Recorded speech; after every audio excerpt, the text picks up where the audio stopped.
Okay. Well, welcome everyone to the March 11th meeting of the Edina Planning Commission. Jackie, if you could take, where'd she go? The gavel. Wait for roll for a minute here. And the gavel. Or I could take the roll. You could take the roll too, Carrie. She found the gavel. Okay. Well, Jackie, if you could take the roll, please, that'd be great. Here. Here. Here. Commissioner Seeley. Here. Commissioner Platter. Here. Commissioner Halba. Here. Commissioner Nemeth. Here. Nemeth. Sorry. Commissioner Olson. Here. Commissioner Carr. Here.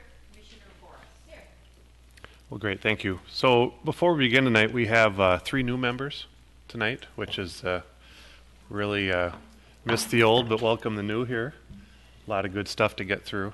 So if you could all maybe just introduce yourselves real quickly, and then we can move along. So Commissioner Strauss.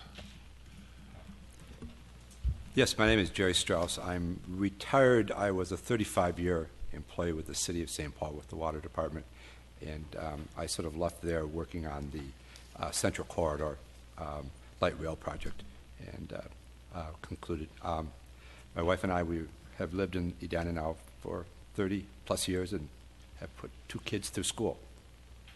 Great. Commissioner Thorson. I'm Todd Thorson. I've lived in Edina for 17 years. I have 2 kids, ages 10 and 8, Highlands Elementary. I work for Medtronic or in the Treasury Department. Commissioner I'm Ian Nemerov. Nemerov. We have 3 years. We'll get it. Took some of my teachers longer. I've lived in Edina for more than 18 years. And I have kids in 10th grade and 3rd grade in the Edina schools. And by profession, I'm an attorney. Great. Well, thanks and welcome to you all. Appreciate it. Appreciate your service on here. You'll have a lot of time in after a while, too. So the first item on the agenda tonight is approval of the meeting agenda. I have 2 changes to it, or updates to it. So first of all, the public hearing for the subdivision of the Frank Bierman project, the Blake Woods project, that is actually continued to March 25th. So if anyone's here for that, that'll be continued. As noted last time, the public hearing is still open on that, so we'll have that as that comes up. The other item is under reports and recommendations, Vision Edina. That will not be tonight. That'll also be the evening of the 325. Are there any other changes to the agenda? Hearing none, I'd take a motion to approve. So moved. Any seconds? Second. All those in favor say aye. Aye. Motion passes. Next up is approval of the consent agenda. The only item on here tonight is the minutes of the last meeting, or excuse me, the last meeting, February 25th. Does anyone have any updates to those meeting minutes before we? Seeing none, I would take a motion to approve. So moved. And a second. Second. All those in favor say aye. Aye. Motion passes. Next up is community comment. This is for folks who want to come and express their views before the Planning Commission. I would ask that only those views that aren't going to be heard later in the agenda tonight would come forth. So right now I'd open that up for anyone who wants to come up to the podium and say anything. Don't see anyone rushing up tonight. All right, so with that, I'd take a motion to close community comment. So moved. Do I hear a second? Second. All those in favor say aye. Aye. Motion carries. Next up are public hearings. As noted before, there's one on there tonight, a variance for Fairview Southdale Hospital. I believe this has to do with signage.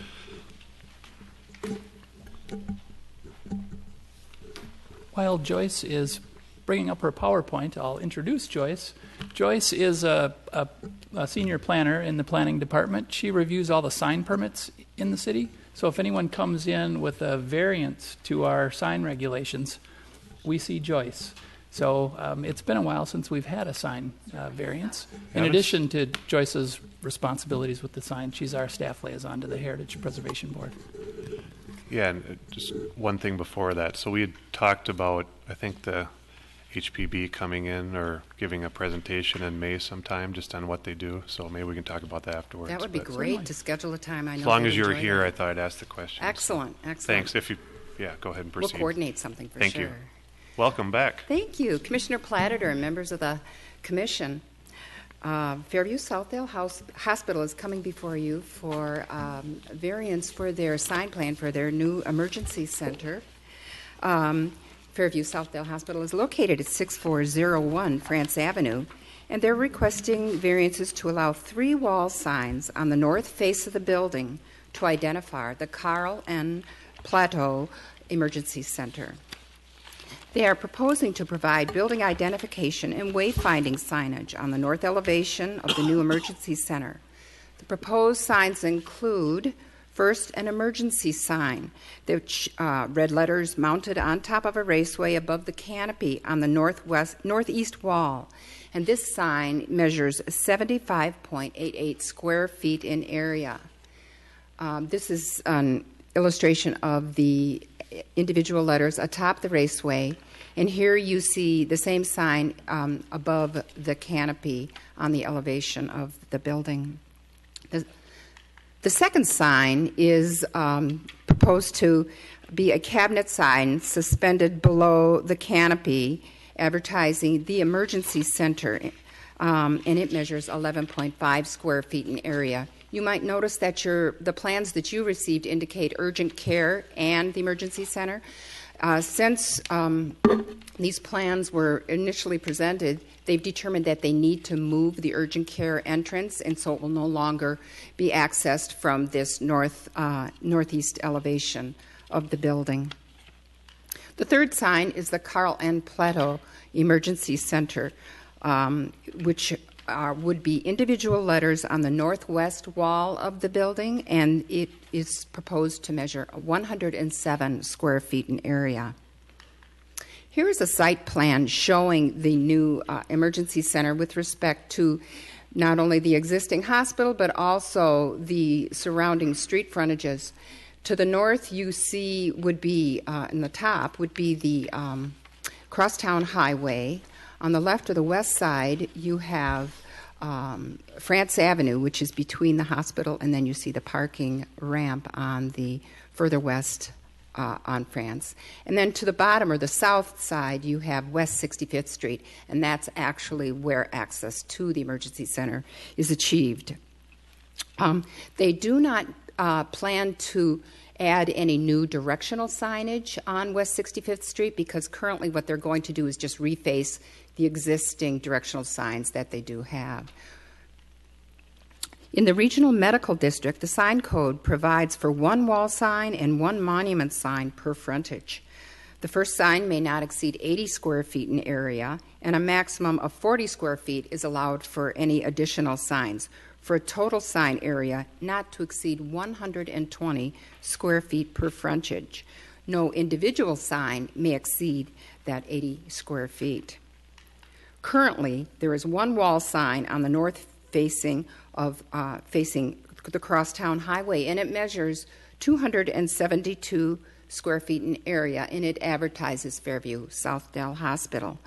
This sign was approved by a variance in 2011, replacing a 249 square foot penthouse sign approved through a variance in 1970, which was in the black area just to the left of the Fairview Southdale sign on the rendering that you see here. Over the years, most of the signage on all frontages of the hospital has been approved through the variance process due to the unique use and signage needs of the hospital, which are not provided for in the Regional Medical District section of Edina's sign code. Primary issues involved when evaluating a variance application are, first, are the signs proposed reasonable for the site? Yes, staff believes the proposal is reasonable because the hospital, being a regional medical facility, is a unique land use in the Regional Medical District, with signage requirements unlike those of similarly zoned properties and which are not provided for in the sign ordinance. And 2, The proposed signs will provide necessary identification and wayfinding for the new emergency center. Secondly, is the proposed variance justified? Yes, staff believes that the proposal is justified. The proposed signs are designed to be in proportion with the building elevation and provide the maximum visibility to the emergency vehicles and patients from the Crosstown Highway and southbound France Avenue. And the new location of the emergency center, moving from the south side of the building, requires clear and immediate wayfinding for those seeking the emergency services. In accordance with Minnesota statutes and Edina ordinances, the following 4 conditions must be satisfied affirmatively. 1, does it relieve practical difficulties that prevent a reasonable use from complying with the ordinance requirements? Staff believes the proposed variance is reasonable. The practical difficulty is the location of the emergency room facing the Crosstown Highway. Direct access to the site is off West 65th Street. The location proposed for the signs provides for necessary visibility for the new emergency center from the Crosstown Highway and southbound France Avenue.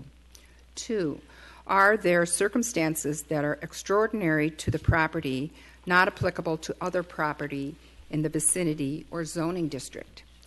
The circumstances are unique for this site. This is the only regional hospital within the zoning district. 3, will the variance be in harmony with the general purposes and intent of the sign ordinance? Yes, the signs have been designed to be in proportion to the facade where they are proposed. Furthermore, the proposed signs are consistent with the design and fabrication standards of the current building signs that have been approved. And 4, will the variance alter the essential character of the neighborhood? No, the proposed signs will not alter the essential character of the neighborhood. The signs will front the Crosstown Highway. The general and sole purpose of the signs is to identify the emergency center for the hospital. Illuminations of the signs will be internal with no exposed light sources or light pollution.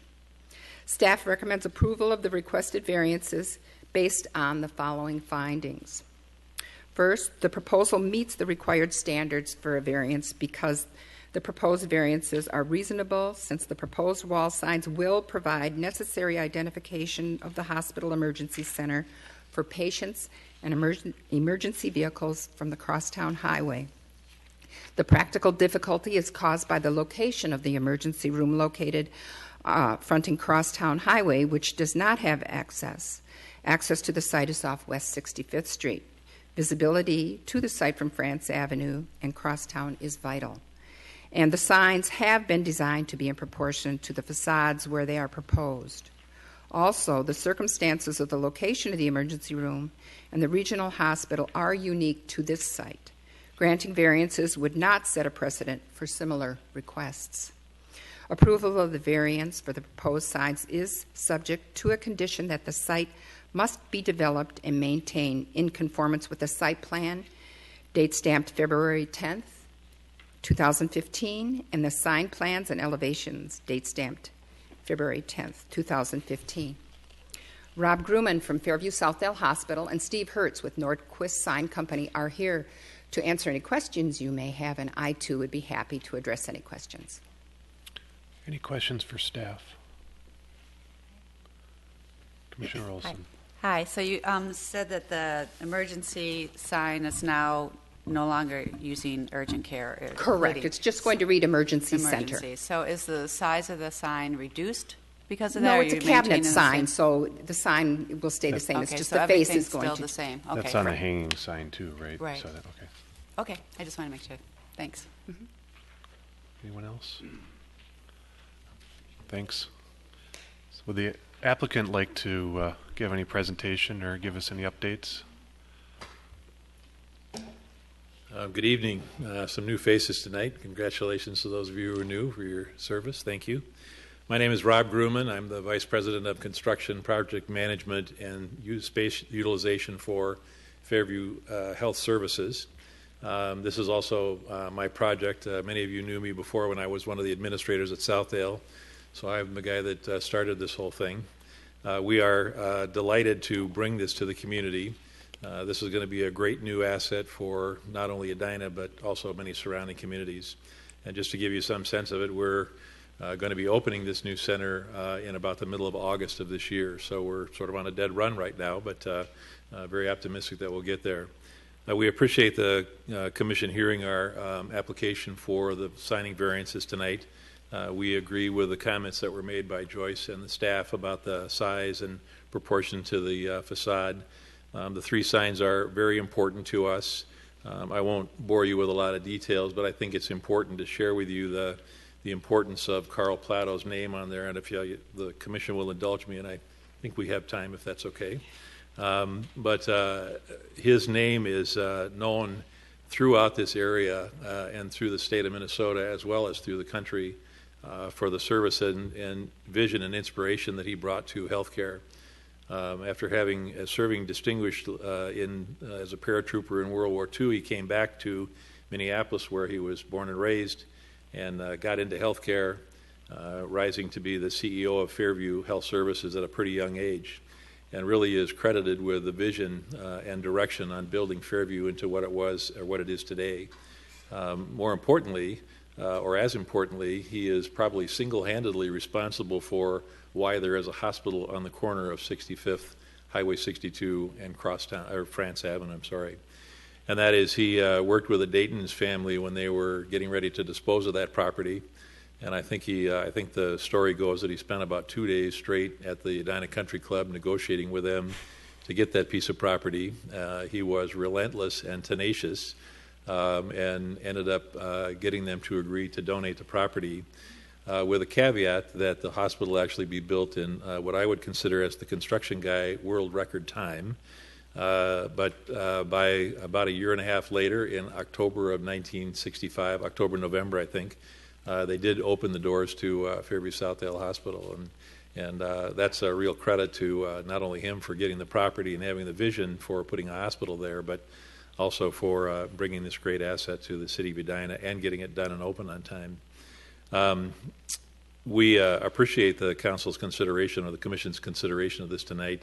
The big emergency sign on the canopy is really important for name identification.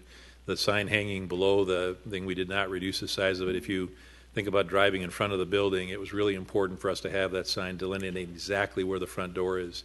People come to an emergency center and they're obviously stressed and that sort of thing, and we want to make sure there was no ambiguity about where the very front door of that was. And then having Carl's name above on the second floor is also really critical.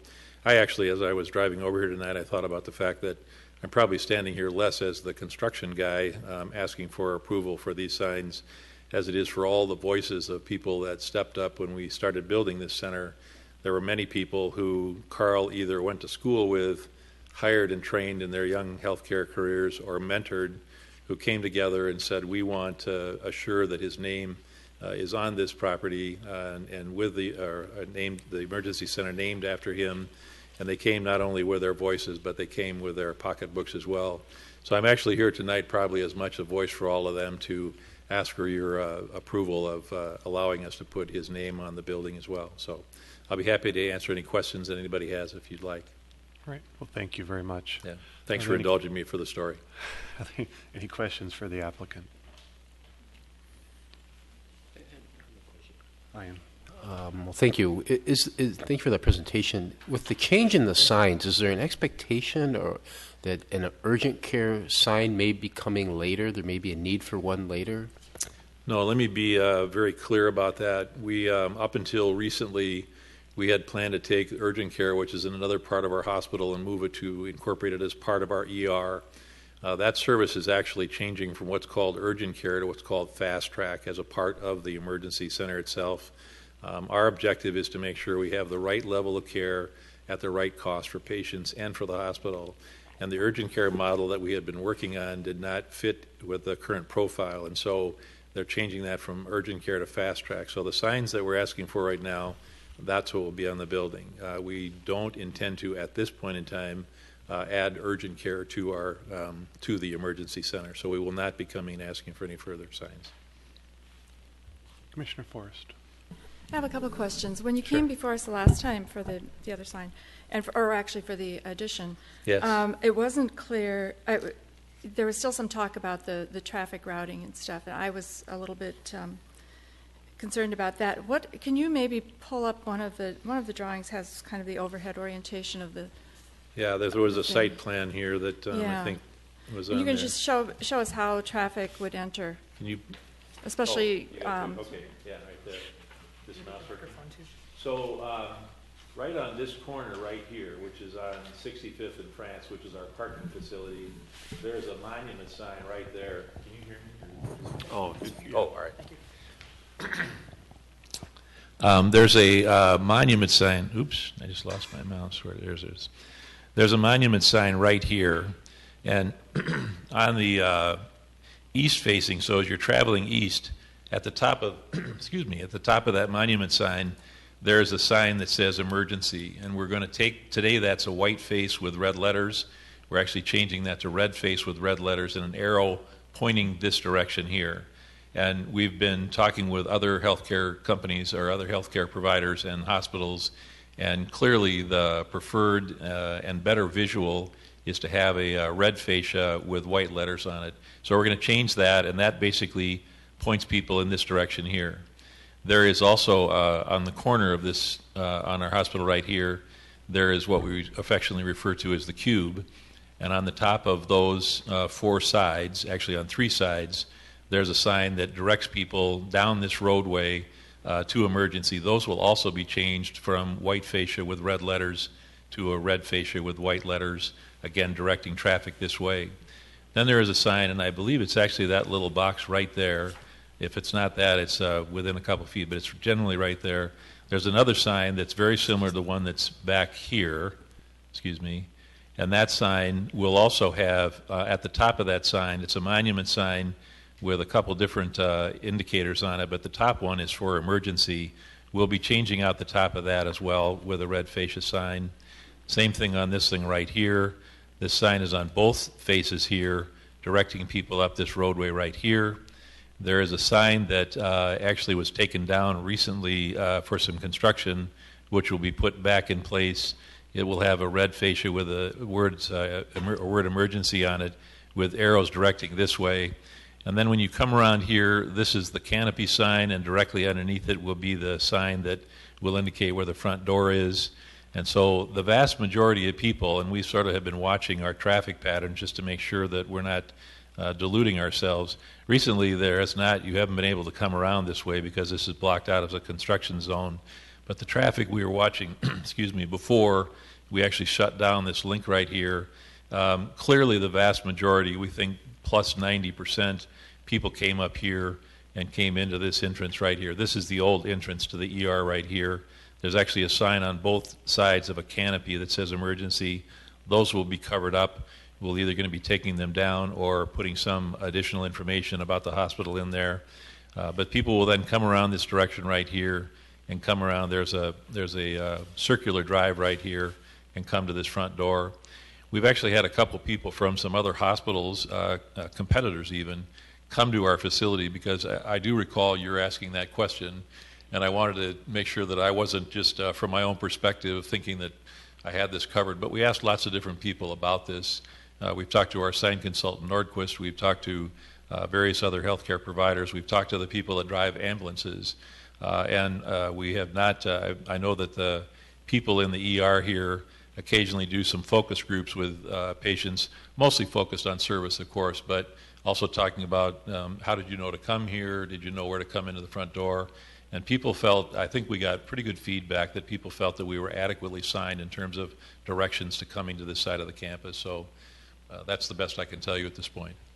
Okay, what I was curious about is, because honestly, when I've gone to the emergency room there, it was a bit confusing for me, and probably because you have to go around the back of the building to get to the entrance, and it was also that the side facing 65th Street with that other sign makes it look like that should be the entrance, and so that's why I was curious about this. Now, when people drive up and they're going to keep going further to the back or the north side of the building, then they would go around to the right around that circle and then pull up and drop people off, or Correct. And they would come, there's a large canopy right along here, which is where the sign is mounted on top of. Right. And there's enough canopy there for us to line up about 4 cars under it. And this little sign right here directs them to the immediate, where the exact opening in the front door is. Okay, and so after they drop somebody off, then they have to, where do they go to park? They go to park, they come right back down here like Ramp. this and into the parking ramp right here. There's no close by parking then for family?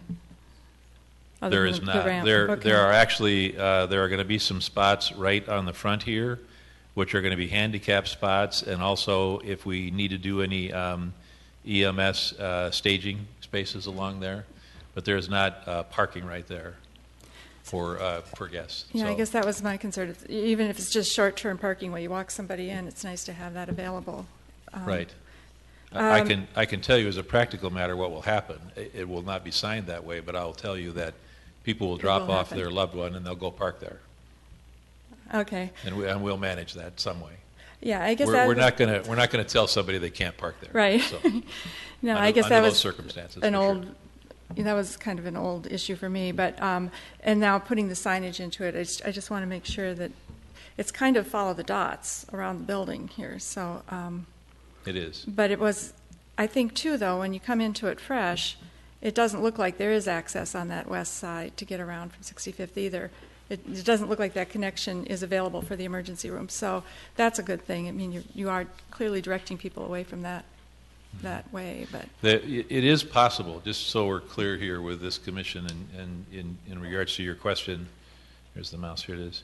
It is possible, and people will, in fact, come in this door right here, or this driveway right here, because there are people that come and drop off their loved ones right here, either going into the 6405 building right here that has the heart clinic in it and surgical consultants. They will drop people off at this door, and there are, there are a number of handicap stalls right along the front here. So there are people that are familiar with our hospital that will come in this way. This road will go all the way around here, and they will come there. So there's no question but there will be people who do that because they're familiar with that. well, it's good to have another option too, probably. It is, and it's also good to have an option because if we ever have to do any kind of repair work in this location right along here, we will redirect traffic around here. And during the time we've been doing construction, we've had a gate about right here, and it's been closed all the way around to this side to sort of right here. People have been able to get in and out of the 63 building and into our lower level parking ramp down here. But there basically will be a circuitous drive around the entire property. And believe me, if there was a way that I could have picked up this hospital and moved it this way and put the ER in here, we would have done that. But I didn't have quite enough budget to do that. Strange, isn't it? Next time, maybe. Yeah, maybe next time. The other. And I don't mean to be facetious No, about it. no, and I don't either. Yeah, I'm just. That was kind of speaking from personal experience, having relied on those signs in the past. That's why I was wondering. The other thing I was wondering about is the rendering that we have, it just shows flat level ground. How visible are these signs going to be from Crosstown, from France? And it just doesn't, I'm not sure how directly people will be viewing the emergency sign versus the hospital sign from Crosstown. We actually, with the architects and with the help of Nordquist, we spent a fair amount of time looking at various renderings. I don't think that they don't, and even to the point of taking several different views coming in a westerly direction and eastern direction in terms of exactly where this red sign should be on top of the canopy to give us the greatest visual exposure. Do we have absolute 100% visual exposure that we would like?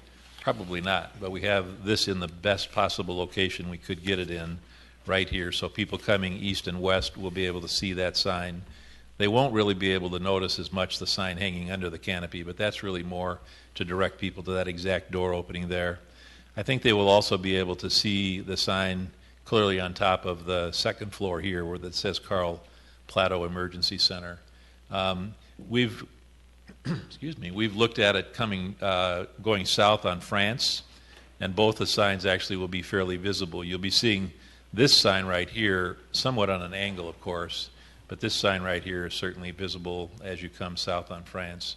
Again, I would like to have greater exposure on our signage, but you will be able to see both of those signs as you travel both east and west on on 62 and south on France.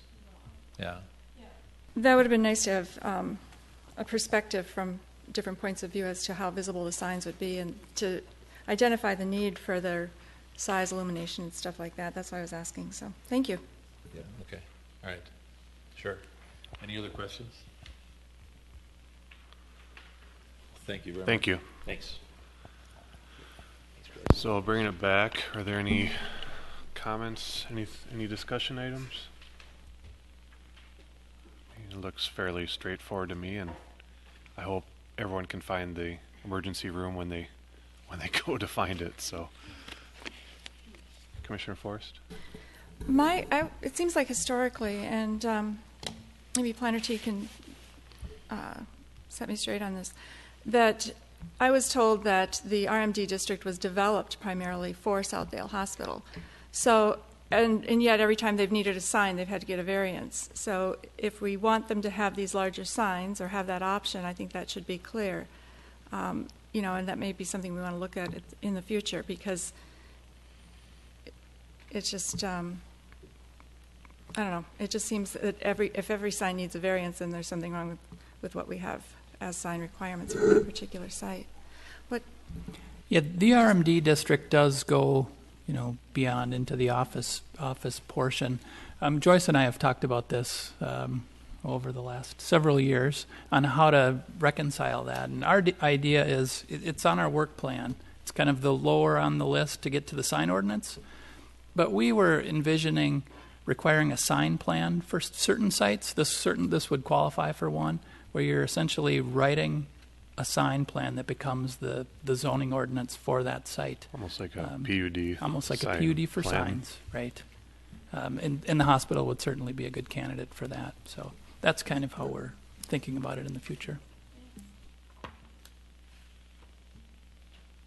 Any other discussion? Ms. Carr? Just wanted to thank Planner Repia and the applicants for the professional presentation that you gave us this evening. Thank you.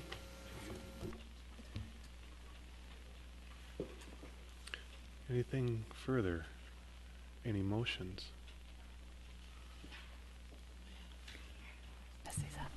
I move to approve based on staff recommendation with the condition that the site must be developed and maintained in conformance with the following plans dated February 10th, 2015, the site plan and the sign plans. Is there a second? So we have a motion and second. Is there any further discussion? Hearing none, all those in favor say aye. Aye. Opposed? Motion carries. Thank you. Look forward to August. About the 1st of August, we'll have a grand opening. We'll certainly be inviting all of you folks to that. And shortly thereafter, probably within about 8 or 9 days, we'll actually open for business in the new ER. And we're very excited about it. It's going to be a great asset to not only Edina, but lots of surrounding communities, and will provide great emergency care for those who need it. So thank you very much. Yeah, I think your capacity about doubled, didn't it? It actually, Or for the a little long bit term, more than actually that? would be about almost 2.5 to 3 times. About 2.5 to 3 times. That won't happen on day one, but we'll be able to do As you it. get there. But I think the services that we'll be able to do and the space that we have is really the key there. And if you'd like to know a little bit more about it, I can tell you that upstairs on the 2nd floor, which is where the Carl Plato sign is actually a chronic care and observation space. One of the biggest problems in ERs these days is that patients come in and they are, you rule out a heart attack, but you may sit in the ER for 5 or 6 hours to be observed, and it's not a great environment to be in while you're sort of trying to come out of a heart attack situation, or you thought you may have had a heart attack. We're going to actually send you upstairs where you're still going to be in a hospital environment under the care of a doctor and a nurse, but you might be sitting in a living room with a fireplace and a TV because you're going to be on a drip line for 6 hours, and rather than being in a hospital room, you'll still be under the care of a doctor and a nurse and that sort of thing. Same thing for chronic care people that come in. If you have chronic diabetes and that sort of thing, you need to come in for a tune-up, rather than going into the ER, which is what traditionally happens in hospitals these days. We're going to take you right upstairs and put you in this observation and chronic care facility. You'll be under the care of a doctor or nurse. You'll be in a room, but you could also leave that room and go sit in our living room.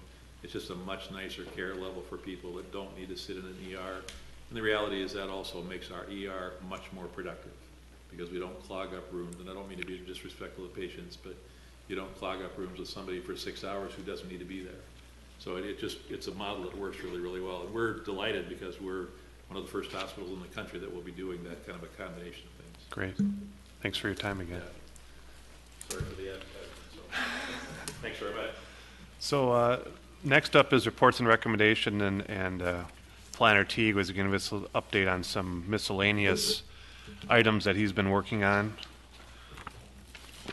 And just for everyone's information, we won't be voting on this today. It'll be more comment driven. So just for anyone watching or that's concerned about that, it's not a vote tonight. You'll have its public hearing and everything down the road as if it comes forward. Yes, thank you, Chair, members of the Commission.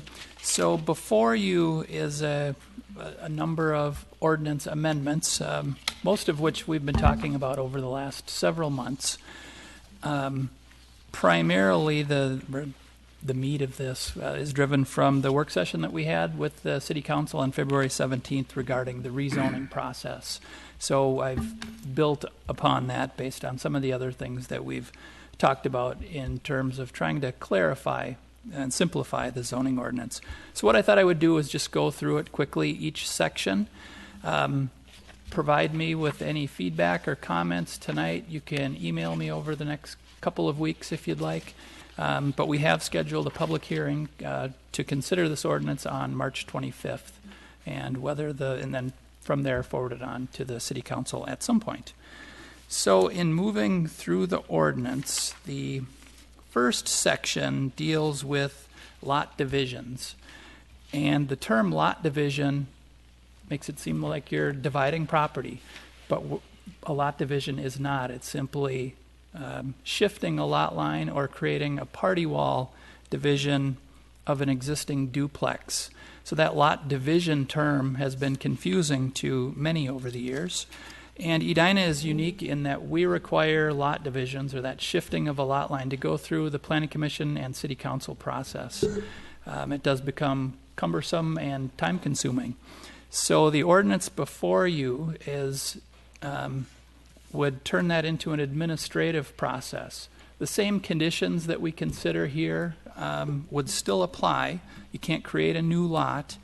You can't make one large enough to then further subdivide down the line. You can't create an unbuildable lot. The resulting lots have to meet our ordinances. But it allows them to move through the process a bit faster. So that's the first section. The second section and third section deals with the rezoning process. Now, by state law, we have 120 days to take action on a rezoning request. And in Edina, as many of you know, we have a two-step process, which really is a three-step process if you include the sketch plan, which is somewhat new to the city over the last few years. Edina holds 4 public hearings for rezonings, and that's most cities hold 1 or 2. Most hold just 1. So the ordinance before you then changes that two-step process for standard rezonings. And what I mean by standard rezoning might be someone's rezoning from R1 to R2, single family to duplex, or a planned commercial district to another planned commercial district. That would become a one-step process, essentially two-step, because any rezoning requests that we've ever had in the last 5 years, they always go through that sketch plan. But once they've gone through the sketch plan at Planning Commission and City Council, they make their formal application. Planning Commission holds a public hearing, City Council holds a public hearing, and a final decision is made. The sketch plan does not start the clock ticking, though, That's correct. The sketch plan doesn't start the 120-day clock. So on a PUD process, we would do the traditional sketch plan. Then once they're ready to make a formal application, public hearing would be held at the Planning Commission, recommendation made then to the City Council. That would be the preliminary approval. But rather than come back for the second round public hearing at Planning Commission and City Council, the second step just goes back to the City Council. There wouldn't be a public hearing, but it's making sure that the conditions that the Planning Commission and the Council have put on that first step are met. And we talked a little bit about this at the work session. The Council at that time, if there have been some changes, they could always refer it back to the Planning Commission, especially if changes are made, because if they make changes, the clock starts over again. So that just bought us another 120 days to complete that full review. So that's how that process would work, and that's outlined in sections 2 and 3. And sections 4 and 5 Just deal one more... second, Carrie. Was there support from the council for not having a public hearing the second time through council? I believe so. Yeah, that we would just take it from 4 public hearings to 2.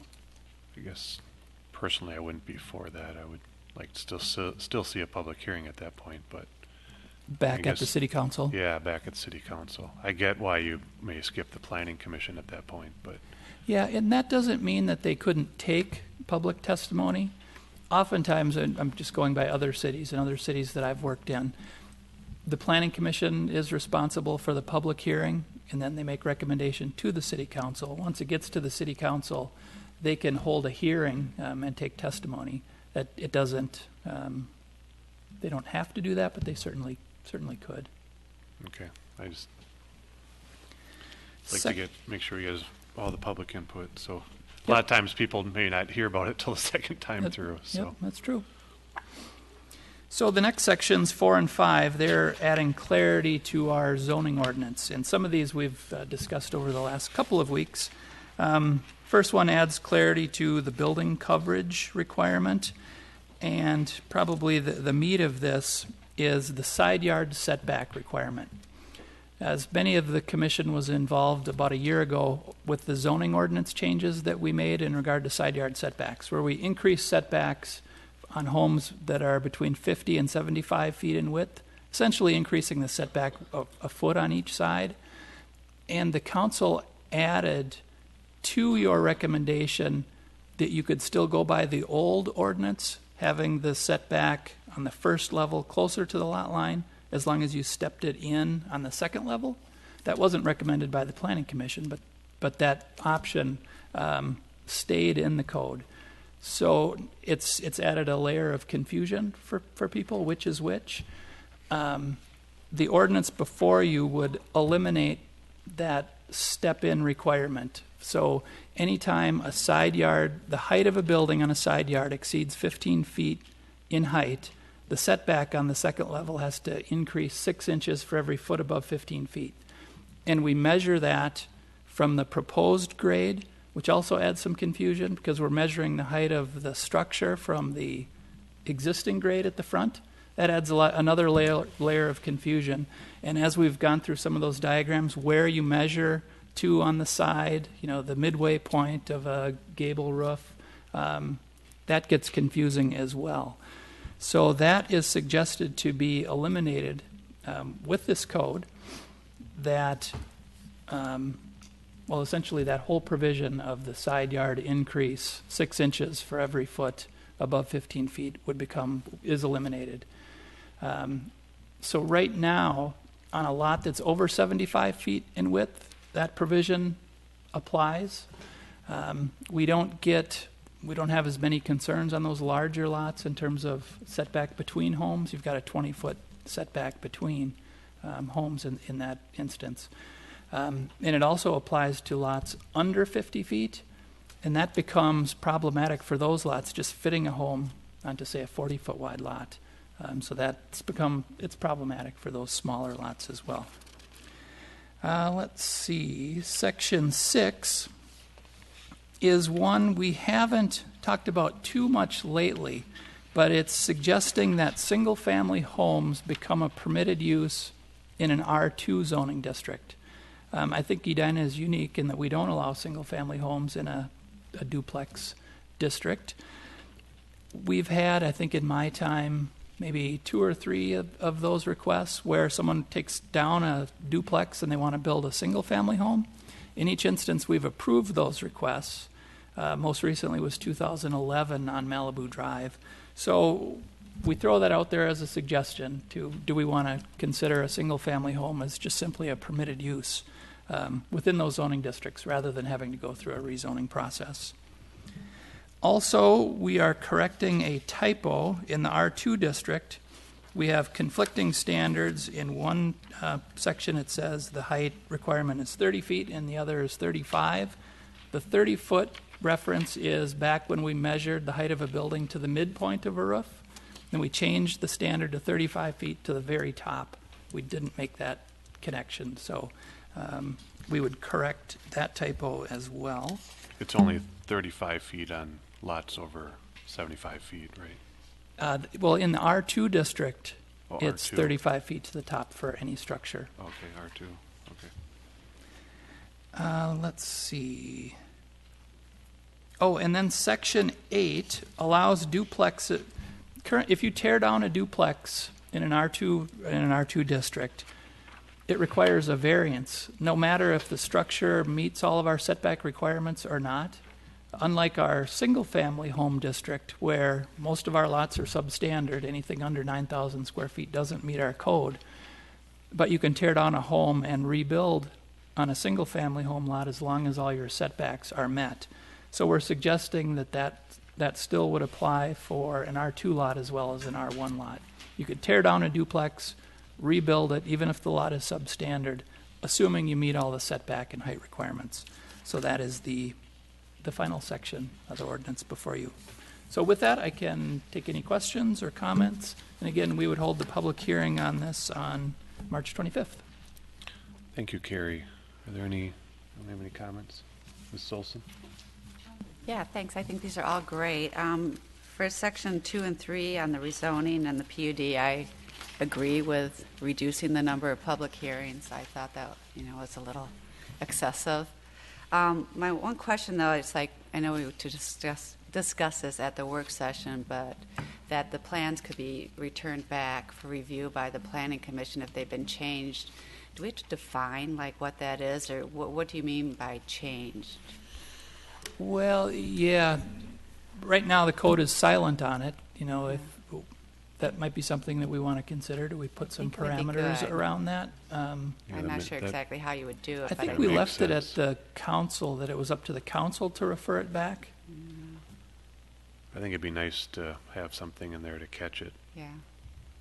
Just if it's, that they do make substantial revisions. I mean, and it changes the direction of the project. Like I said, I don't know how you define it exactly, but maybe craft some language up. Yeah, maybe a change in the plan other than what was recommended by the Planning Commission and Council. Yeah. Any change beyond that goes back to Planning Commission. That might be a start. Well, even, just the fact that they're meeting our recommendations. Sometimes it would be nice to see, those too, if they've met, if, they're meeting what we intended.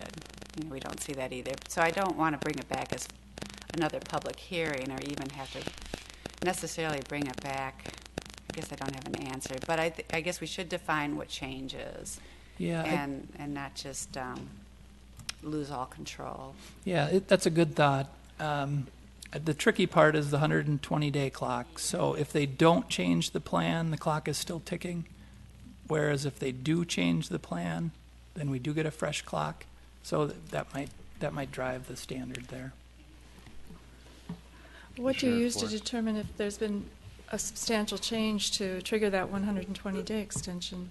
Yeah, that's a good. There's no language on that either. Yeah, that might be something. I've got that from Roger, our attorney, that if the plans change, the clock starts over. Well, what is the threshold for that? So maybe I'll get some advice there.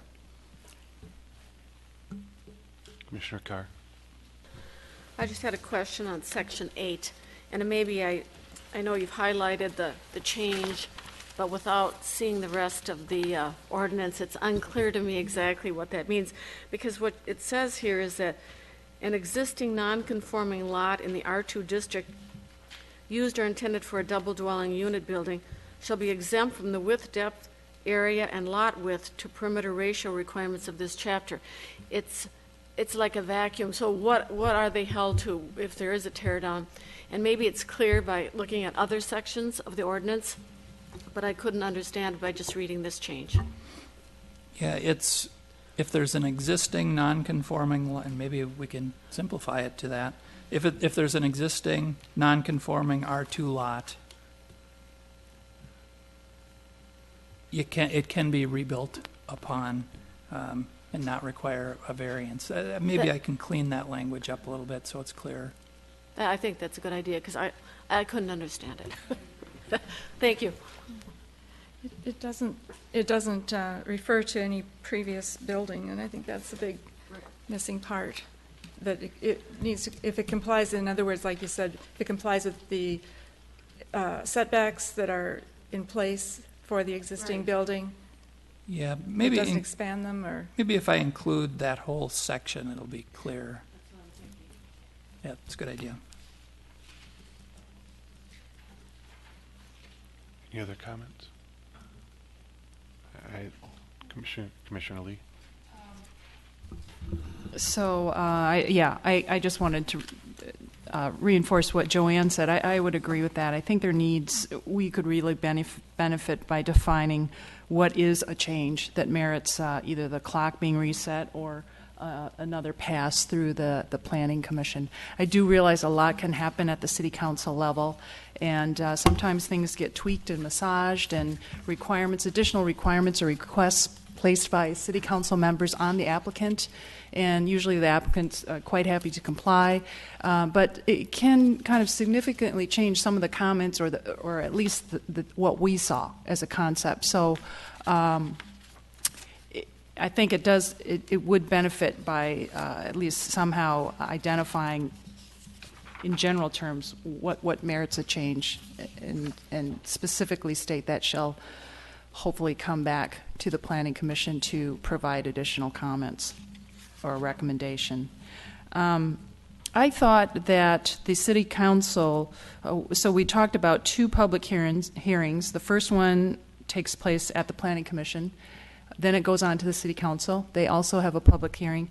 And I think they did leave it open that they, depending on the project, may identify at their meeting that when it comes back to them, they will also designate it as a public hearing again. I think that they did say something like that. So it's not that it's totally out, but the 2 pieces that were for certain were that the public hearings would take place in that first round. So that was 2 public hearings for sure, and leaving open whether it would be, again, happening. I had a question about Section 6. So the R2 and the R1 and the R2. I think I need to better understand sort of the intent of the R2 zoning district. I know that we're trying right now to have to encourage different types of residential housing, and sometimes we have been mentioning multifamily housing. I think a duplex constitutes a form of multifamily housing. It's another option, and also we've been faced with a lot of tear downs, and indeed there's this huge at least in the developer sense, contractor sense, of trying to build a really nice single-family home. If they can build yet another new large single-family home, which I think in some cases these duplex lots can be quite large because they're 2 families, especially on Malibu, for example. So I'm wondering if that in fact is something that maybe it makes sense to leave it as it is. What it does is it, in some ways, offers a different level of affordability. I see that probably not as a bad thing for someone who would be interested in purchasing a duplex home or a multifamily home versus a single-family home. And also, we also talk about areas of housing that's called moderate density. So right now, obviously, single-family is low density. And then we also have something that's higher density. And typically we're always talking about higher density. And then we all know what that is. Those are those multiple level, either right now apartment rate units, potentially could be condos. But moderate density, I think, is sort of the category that this R2 fits into. And I guess in some ways I'm questioning whether we really want to give that up. My sense is that if it is, in fact, R2 in an R2 district, you can also tear down and do an R1. I think it's just probably a matter of time. I don't know.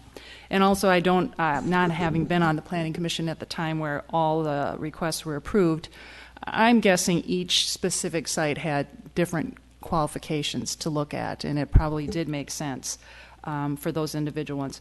So I guess in this case, I'm saying that maybe the default position is not that bad, that we just allow the applicant to come and still request that variance, and maybe we get to weigh in and kind of say, take a look at that and determine whether that really should, in fact, transfer over to an R1 and become a single-family home, rather than changing this section here to just automatically allowing it. Commissioner Forrest? I think those are really good comments. I agree with that. On the other hand, there's the flip side of that. I'm pretty sure a few years ago when I looked, my daughter lives out in Maine, and in the R1 district in their town, you can have up to 2 residences on an R1 site. So, but something to think about is if we talk about aging population and aging in place, I think it would be very important to start allowing splitting residences, whether you put a double home on there or you have separate interests like granny flat type thing associated with the house, so that you can have people having options as they age to live with other family members and still yet have their independent space. And some people that work with the aging population, we were chatting about this the other day, and they think it's almost imperative that we start looking at these other options too. So, but on the other, what Commissioner Lee had to say, though, I think in this town with this really, right now anyway, the current trend is to build larger homes, and we're losing a lot of the diversity of our housing stock, and I think that's a very good point, that might just encourage that further. Yes, Commissioner. I have a couple comments. Thank you, Planner Teague. First of all, I appreciate all the comments have been very good. I appreciate Commissioner Lee's insight as to the public policy implications of just allowing a single family home be built on an R2 lot. And I personally, as a new member, would appreciate the opportunity to think a little bit more about what that change would mean if we just said that's okay versus a variance proposal. Second, with regard to the comments that have been raised earlier with regarding Section 8, and again, this might be because I'm a new member, but I had a question as to my understanding is what basically we're saying is if it's a single family lot or if it's a non-conforming lot in R1 or R2 and the current lot doesn't meet setback requirements, for example, the new lot would not need to meet those setback requirements. Is that correct? It's more in the area. The new home would have to meet the yes. setback standards. They just wouldn't have to come in to get a variance just in order to build on the lot like the current code does. So, and then would they have the same setbacks as the existing? The new, whatever governs today would be their setbacks. So if they had like 4 feet and the 6 feet? Yeah. Okay, So they'd have 4 feet. The lots, what is it, minimum lot size in Edina is what, 75 feet wide, 9,000 square feet, I think? Yes. Roughly. Yeah. So there's a lot of lots that are 50 feet wide and 7,000 square feet. You wouldn't have to have a variance actually to rebuild there. At the same size, or? Well, you could size it to what the current code allows then. Okay. Okay. You just have to meet the setbacks and everything, but you wouldn't need a variance just to rebuild it, which Okay. it sounds like this is required. Thank you. Right. Commissioner Carr? To address Commissioner Lee's comments on the R2 district regulations, what I would like to see is a map showing the R2 areas that we have in the city. because I'm thinking that actually having a combination of duplexes and single-family homes might actually be a nice transition, depending on where the R2 districts are. So if an R2 district is up against an R1 single-family district, having a combination of single-family and duplexes within an area is actually a good idea.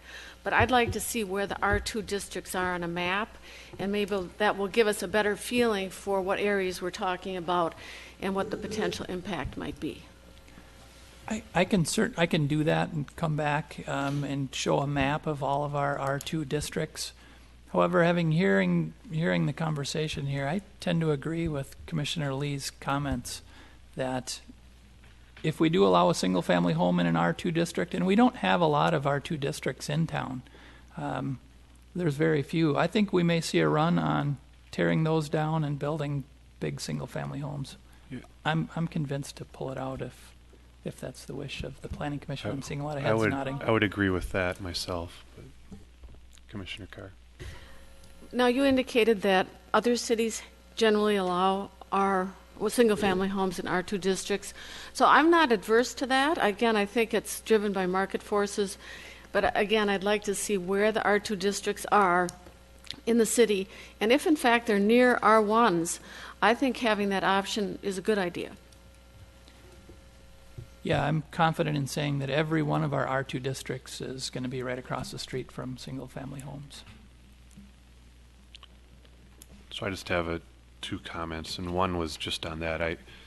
On section 6, I agree with Commissioner Lee's comments that I'm not sure there is a big problem. And second of all, I think the R2 district in many cases adds something to the city. It adds some diversity. It adds some potential for more affordable housing in those locations, and it isn't a transition zone typically. So if you start to get a lot of R1s in there, you may run into something with the commercial district next door that you may not have with the R2s.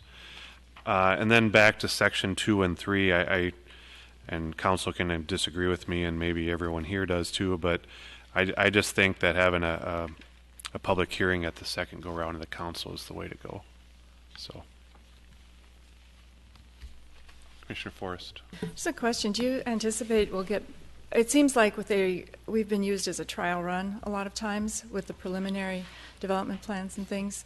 So do you think we'll get more complete, fleshed out plans this way for our R1 public hearing? Yes, and I think that it'll we'll see more detailed sketch plans, I think, as a result, knowing there's not a two-step process. They got to get it right the first time. So I think so. And I think even the sketch plan has already, we're not seeing a lot of changes from preliminary to final. There are the occasion, but in general, once they've gone through that first step, the second step is... it's almost like they have 3 steps now then, kind yes. of, yeah. in a way. Any other comments? So on the section 4 and 5, the side back. So what you're recommending here, Carrie, is let's take off that requirement for the additional 6 inches for every 1 foot. Is that right? And what you're saying is we recently increased side yard setbacks across the board, 2 feet total on any lot from 50 to 74 feet in width. And that 6-inch setback for every foot additional is still going to hold for anything that falls outside that range. So less than 50, a lot less than 50 feet wide, or one that's greater than 75 feet, 74 feet, would still have to adhere to the 6 inches for... We would take that out there as well. Oh, you would? Okay, yeah. I just wanted to understand. Okay, so that clarified that point for me. So I guess, let me think about that. We did add sidewall articulation when in that ordinance update. So when they build that up, they're supposed to provide features along the side of that building. I don't remember, is it every 15? I forget how many feet it is. Yeah, I think it's 30 feet, but yeah. So anyway, that was part of it. Just for your information, that's why we did that between 50 and 74 feet, is because we added that piece as well as the wider or further setbacks, just for history on that.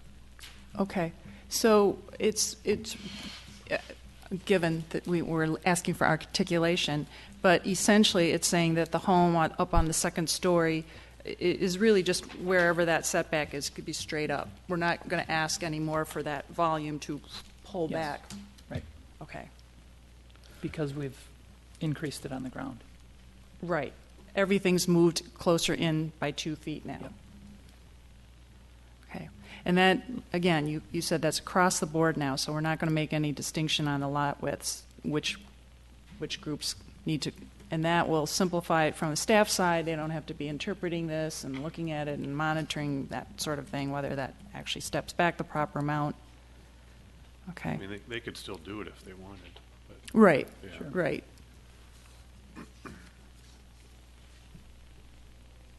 So how are you going to be measuring, well, maybe this becomes moot, but this point about the overall height at the home, how's that measured then, from the front? It's measured from the existing grade from the front to the very top of the house, the ridge line.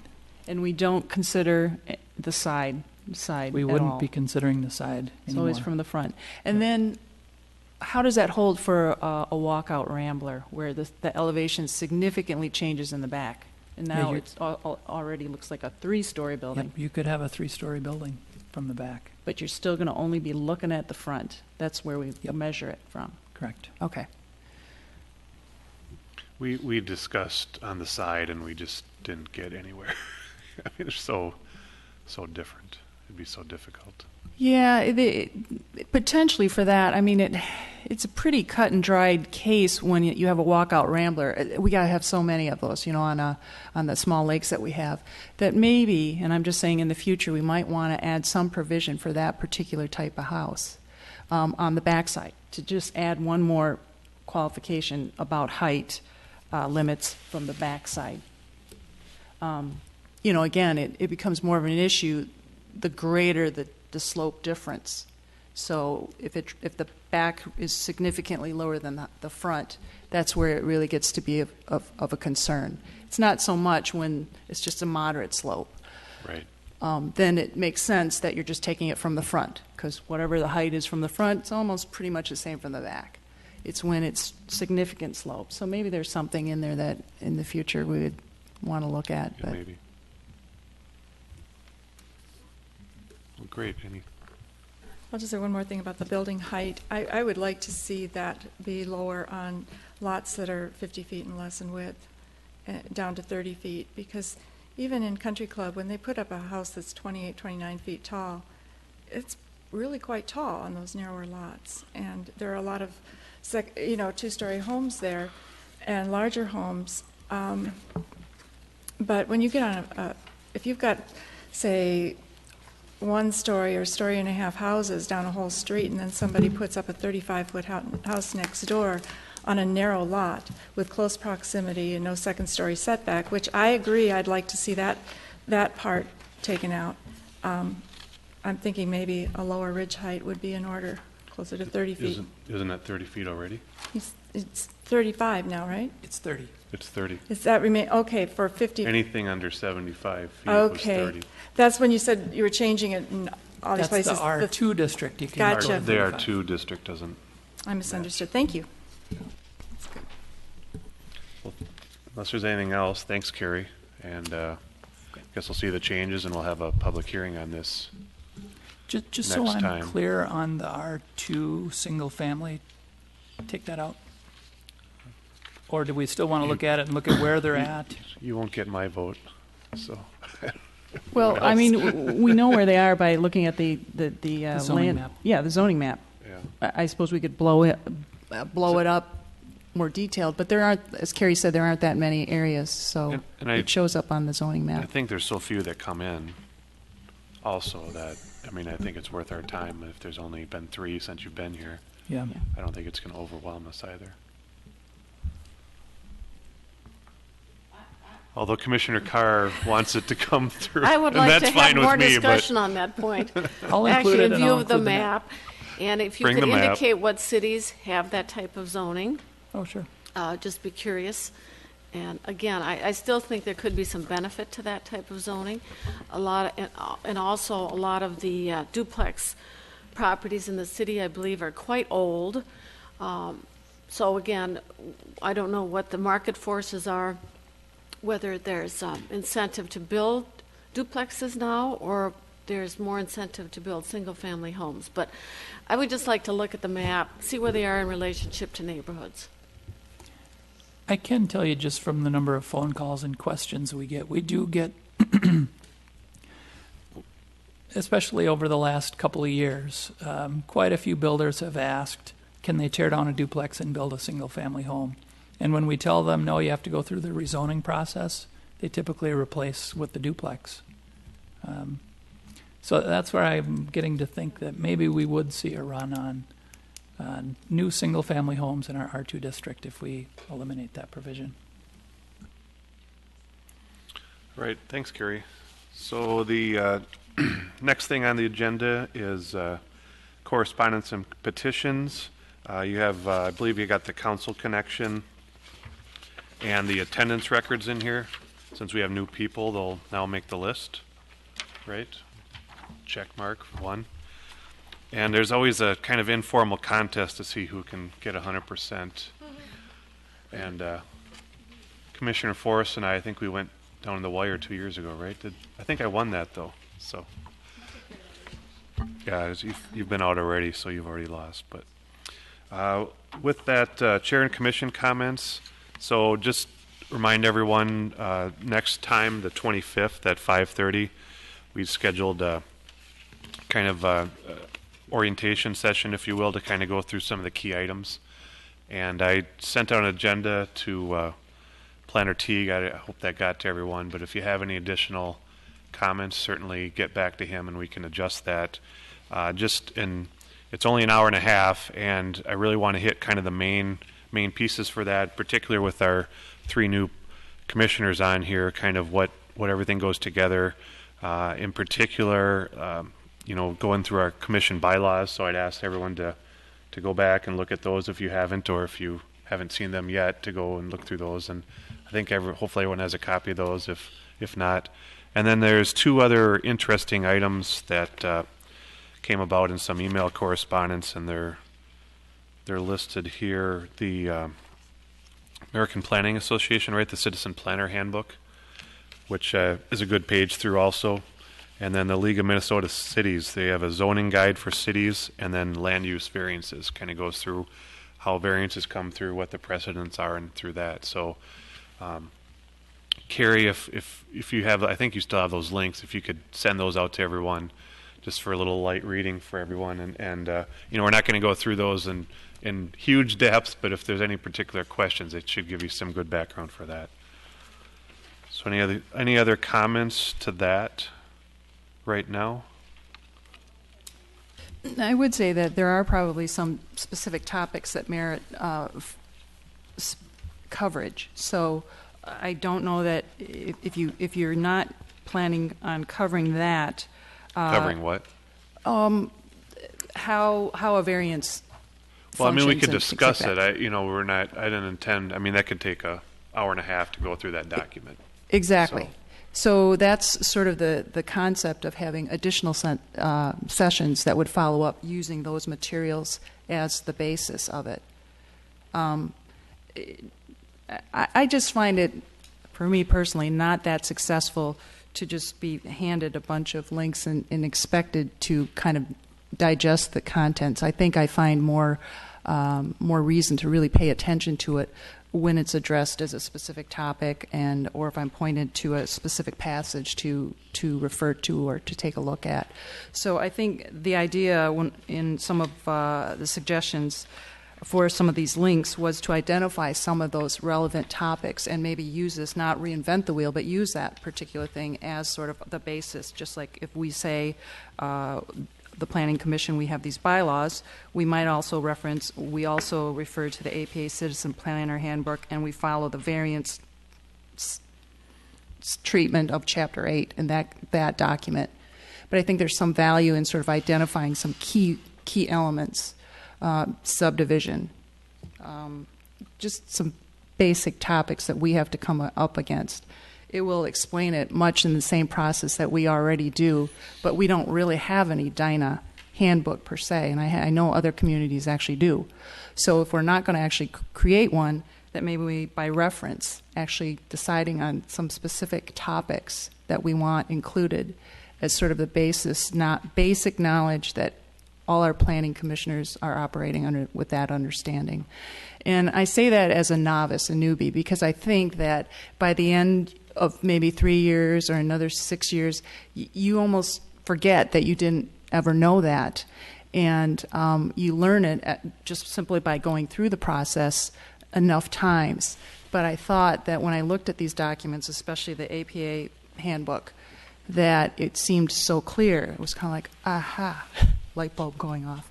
So there is some value, I think, to kind of bringing that in earlier in the stage of when we first do orientation with new members, and I would be sitting in on that one as well. So Yeah, I don't disagree. I'm just saying with the hour and a half, there's already a lot to go through, just for the basics even, before we get to the, and so maybe that's part of that discussion is what is a follow-up for that. Exactly, Does that that's make what I'm sense? saying. So Okay. did not mean for the next meeting. Okay. So take a look. Anything else? And we have to public notice that, I'm assuming, right, Carrie? And is that where we're going to hold that at? Can we get to the mayor's office? Is there a video in there? Or, I mean, overhead? There is now. Okay, I didn't. Okay, so we can talk and we can bring things up and look at them too. You know, one thing, Carrie, is maybe bring an older or even this one or something, just the agenda and the we can go through the whole agenda and kind of break it out as to what things mean in there too. So we have some overheads for that. Well, thanks, and look forward to that. The other, just another item. I don't know if Commissioner Olson, if you want to give any updates on the Southdale small area plan, or we should say the visioning process that we're now going forth with. Well, it's just in the very beginning stages, and we're setting up a lot of dates to be kind of intense, like what happened with Grandview, correct? So it's going to be presented on the 17th in front of the City Council. I will not be there. I don't know. Hopefully Steve can maybe present. And then we'll kind of be up and running. I don't have the dates in front of me, but we will start making those public. And so it's just getting started, just kind of the internal team. The 17th is when the council will be selecting the rest of the members. Well, they'll be selecting half the members, and 2 are already on there with the planning commissioners. Right. So 12 total, I believe. And like you mentioned, worked out a schedule, and they'll present that schedule at that time. And then also the first one will be the March 26th, which I believe is Thursday night, correct? And that's at the community center. So that'll probably be the big kickoff meeting. And in that sense, it'll be where, the people that have been appointed, we also add the people that self-selected at that point, community members and business owners that wish to be a part of that. So more to follow, and keep updates as we go along. And once we get the schedule a little more, I guess, worked through, I think it's pretty close right now, we'll send that out to everyone just so they're aware of it too. Right. And we'll have to publish that soon anyway, right? Yeah, our goal is to get a press release out either Friday or, we're going to get it out tomorrow. Oh, great. Even So it'll be better. in the Sun Current tomorrow? Oh, next week. Gotcha. And just maybe for the new planning commissioners, if you're not following what's been happening, there's been some development proposals along France, particularly at 7200. So you've heard that. And it's been kind of reviewing whether or not the comp plan is appropriate. So Those are my comments. Are there any other commission comments? Commissioner Lee? I just wanted to just mention Grandview.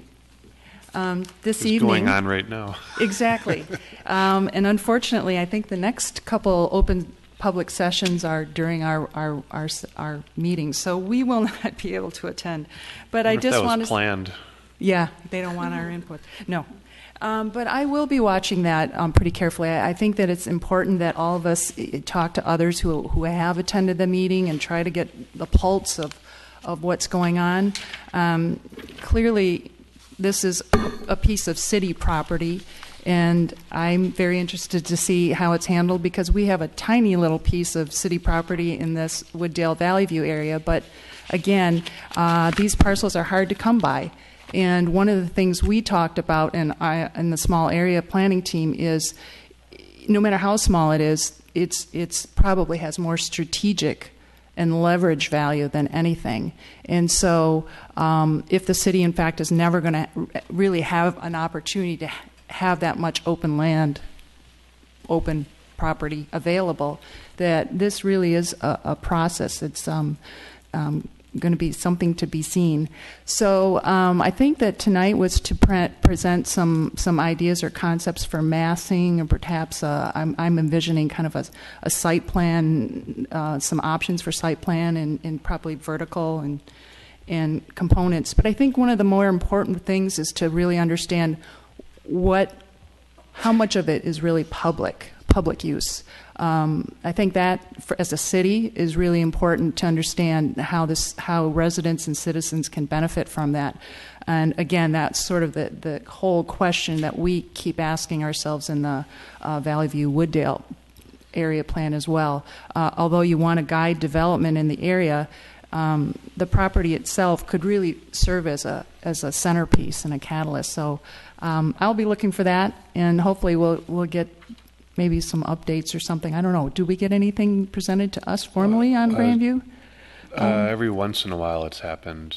Maybe that's something, since we can't get there, Carrie, maybe that's something Bill could come in and give us an update. Certainly, yeah, and I can send you the three alternatives that are being presented. Yeah, that'd be great too. That'd be great. And is there meeting notes from that, or comments, or how do they do? I'm not sure. Okay. I mean, I personally, and probably everyone else would like to see that as well, since we're not there. The next public meeting on April 22nd, when we meet, their meeting is from 5:30 to 7:30, so there might be an opportunity for you to catch some of it. Yep. And that's an open house too, so it's kind of come and go. Okay, thanks. Any staff comments, Carrie? None for me. So it's kind of tradition to the new members, when we go to adjourn, make the motions and seconds to close it out. I motion to adjourn the meeting. Second? All those in favor say aye. Aye. Meeting adjourned. Thanks, everyone. Got on to it, thank you. Yeah. Well, this